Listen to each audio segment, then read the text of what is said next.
Hidroponik tanaman cabai. Apa itu hidroponik? Hidroponik atau hidroponius adalah cara bercocok tanam tanpa menggunakan tanah sebagai media tanamnya. Di kalangan umum, istilah ini dikenal sebagai bercocok tanam tanpa tanah.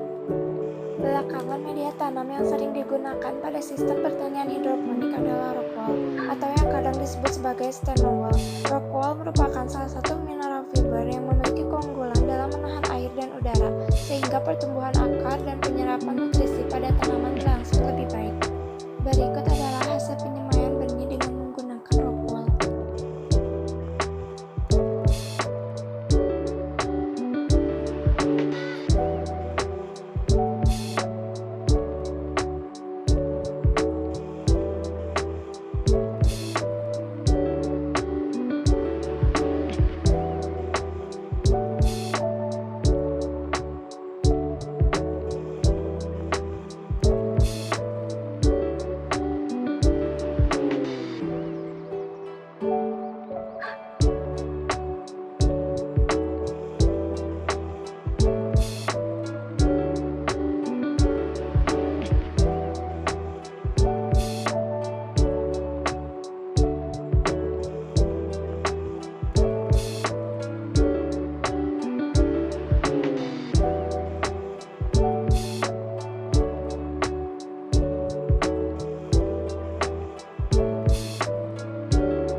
Kelebihan sistem tanaman hidroponik antara lain sebagai berikut.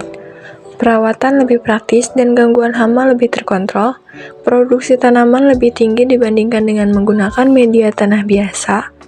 Tanaman hidroponik dapat tumbuh lebih pesat dengan keadaan tidak kotor dan tidak rusak. Pemakaian pupuk lebih hemat. Beberapa jenis tanaman bisa dibudidayakan di luar musim, dan bila ada tanaman yang mati dapat langsung diganti dengan mudah dengan tanaman baru. Dalam praktikum ini, kami menggunakan tanaman cabai yang merupakan tanaman semusim. Selain dapat dibudidayakan secara hidroponik, cabai juga dapat dibudidayakan lewat cara sistem vertikultur, yakni sistem tanam dalam pot yang disusun horizontal dan vertikal atau bertingkat pada lahan terbatas atau halaman rumah. Hasil dari pengamatan ini yang dilakukan sejak 16 Juli 2022 hingga 5 Agustus 2022 selama 2 minggu, bibit cabai mengalami pertumbuhan dan perkembangan sejak hari kedua hingga pada hari ke-14. Bibit cabai akan semakin tinggi dan tumbuh besar seiring berjalannya waktu. Meskipun di antaranya ada juga cabai yang memiliki pertumbuhan yang lama, hal ini tergantung dari faktor internal maupun faktor eksternal. Pada praktikum ini, kami menggunakan sistem wick. Wick system adalah sistem hidroponik paling sederhana karena secara tradisional tidak memiliki bagian yang bergerak sehingga tidak menggunakan pompa atau listrik. Pada prinsipnya, sistem sumbu ini hanya membutuhkan sumbu yang dapat menghubungkan antara larutan nutrisi pada bak penampung dengan media tanam. Larutan nutrisi ditarik ke media tanam dari bak atau tangki penampung melalui sumbu. Air dan nutrisi akan dapat mencapai akar tanaman dengan memanfaatkan daya kapilaritas pada sumbu.